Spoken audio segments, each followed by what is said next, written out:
temos sede, queremos água limpa e livre para beber, molhar o corpo, lavar a alma nessa água e assim viver.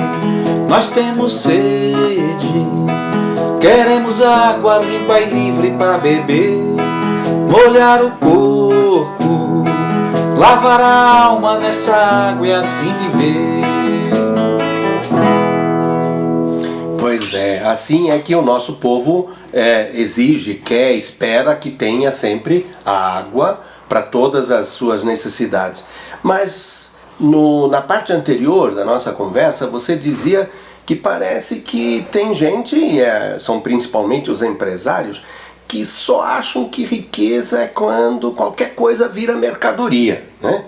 Parece que é só quando se pode vender, ter lucro com isso e tal. No caso, também a água eles querem transformar em mercadoria? Pois é, eu sempre acho que o setor pensante mais atrasado da sociedade contemporânea é o pensamento dos economistas. Porque não consegue estabelecer o vínculo, a interdependência com a natureza, a não ser, né, inclusive aquele princípio econômico que só é riqueza quando o ser humano se apossa, enquanto está lá à disposição da natureza não é riqueza.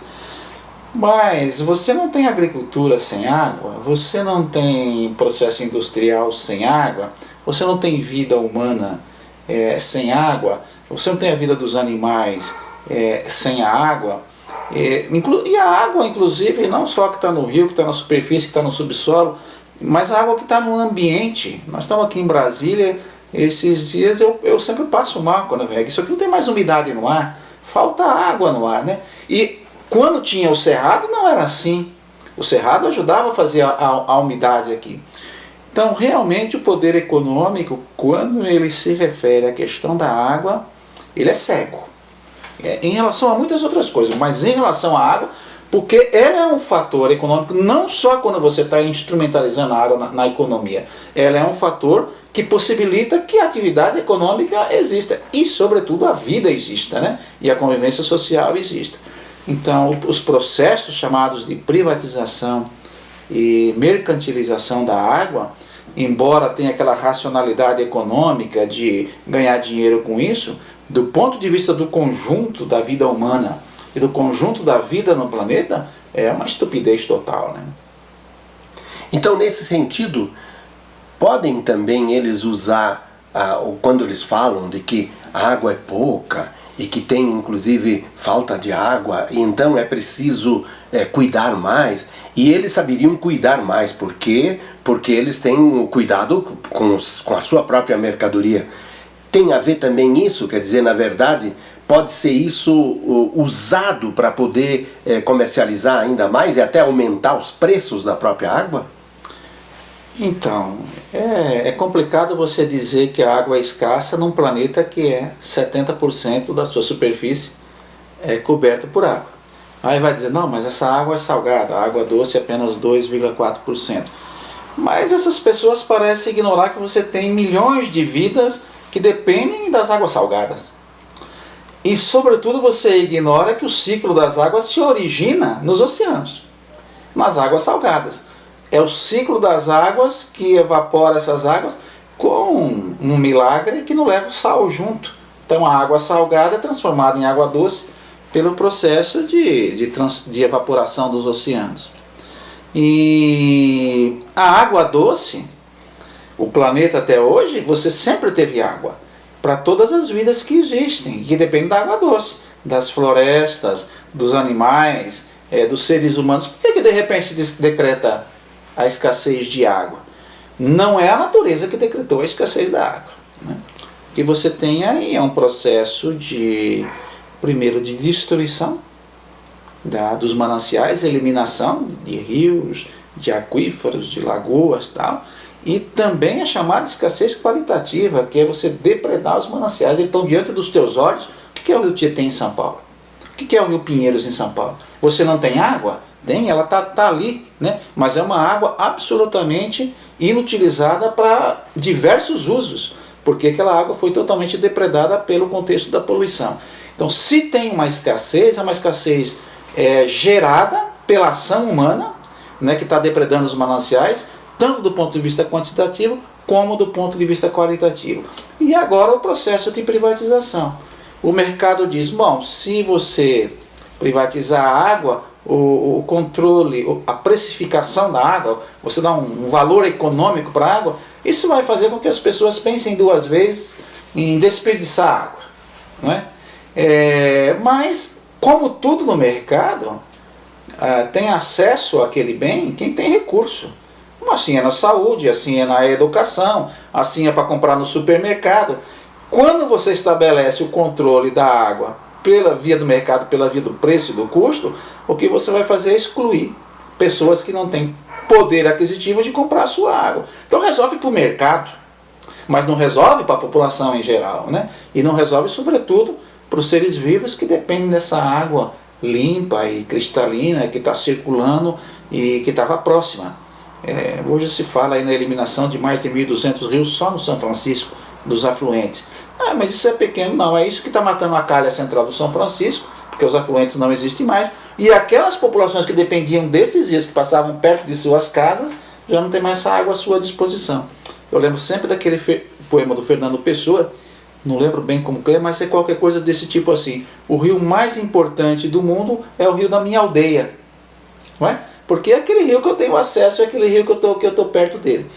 O Tejo é mais belo que o rio que corre pela minha aldeia, mas o Tejo não é mais belo que o rio que corre pela minha aldeia, porque o Tejo não é o rio que corre pela minha aldeia.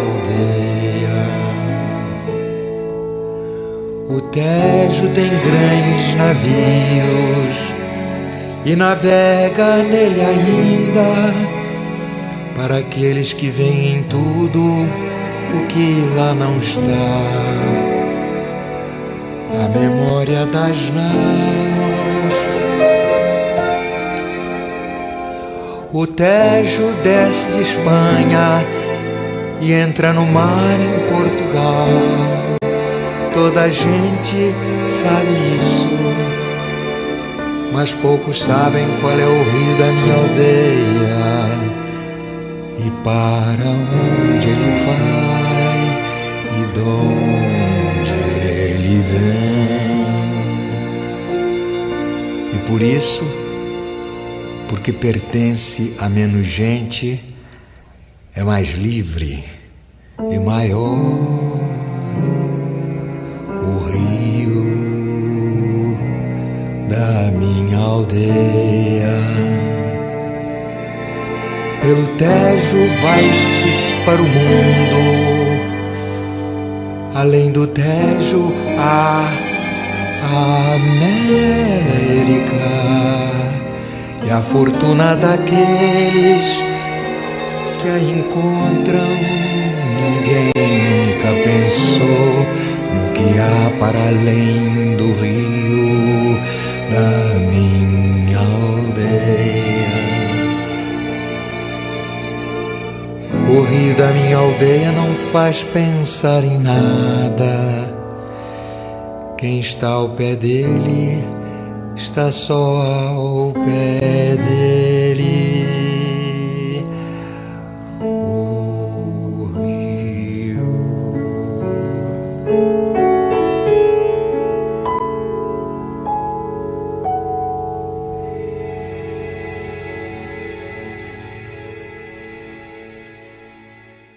Então o processo de privatização é violento. Bom, ele é moralmente condenável. O próprio Papa Francisco, no Laudato Si, faz essa condenação da privatização, da mercantilização da água em todos os seus níveis. Agora é interessante, porque nós aqui vamos ter o Fórum Mundial da Água no mês de março do próximo ano, em 2018.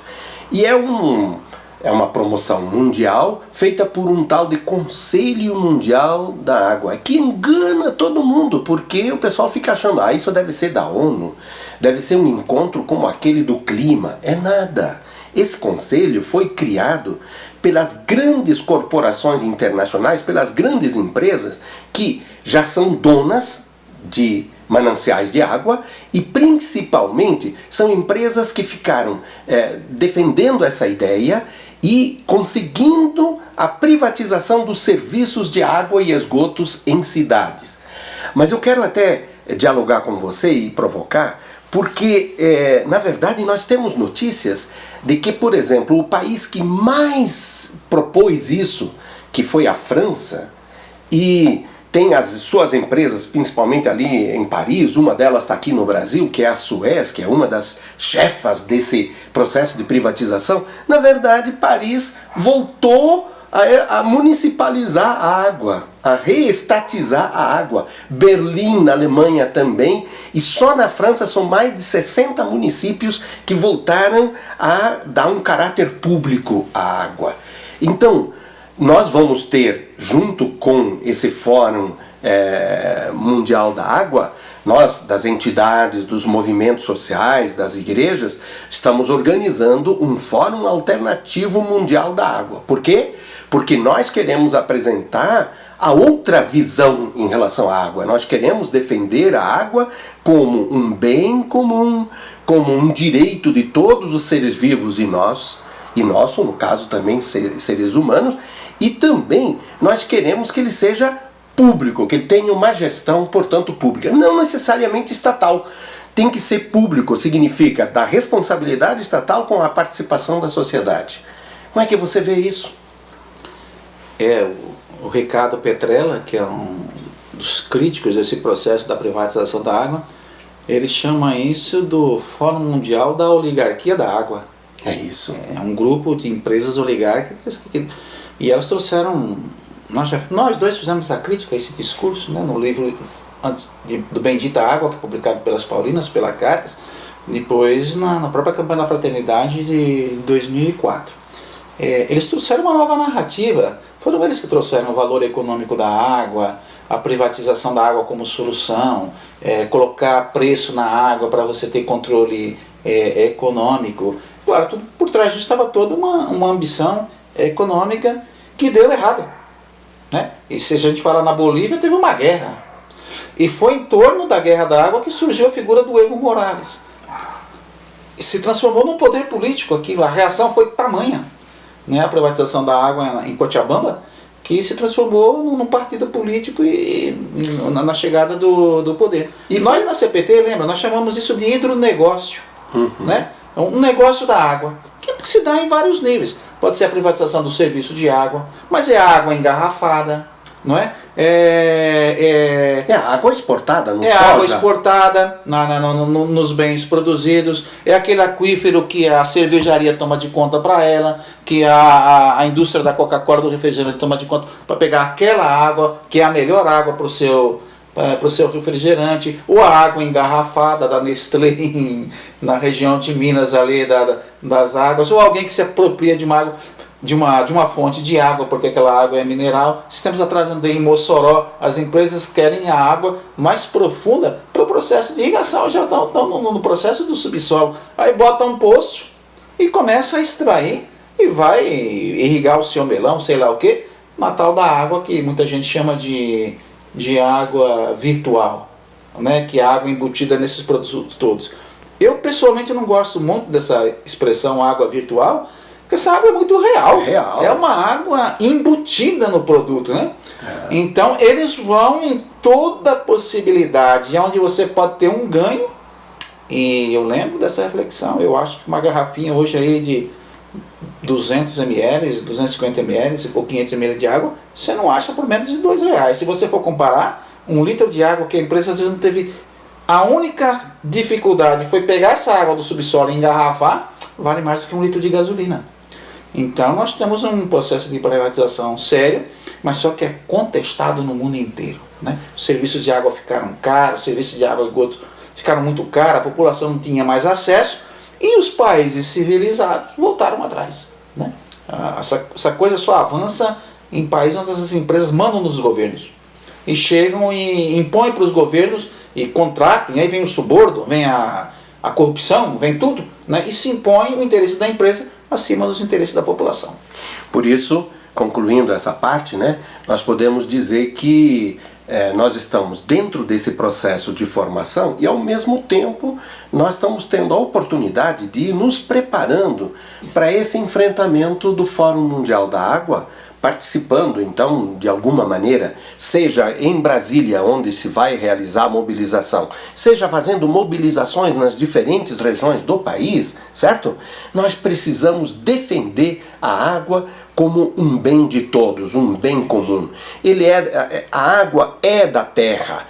E a terra coloca à disposição de todos os seres vivos, da comunidade dos seres vivos, não só para nós, os seres humanos. E isso vai nos dar uma responsabilidade que daqui a pouco nós vamos aprofundar um pouco mais.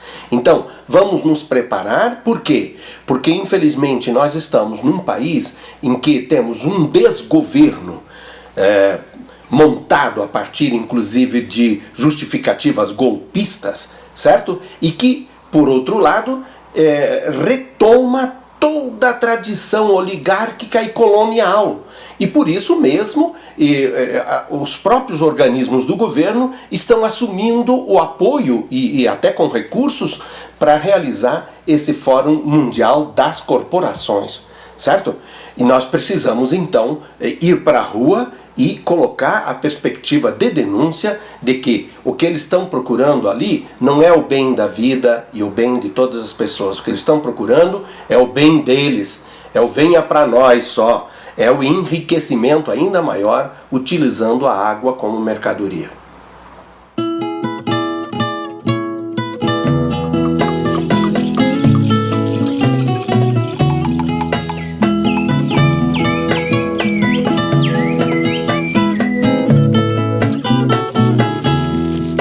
O sol que brilha todo dia exibe os dentes da alegria.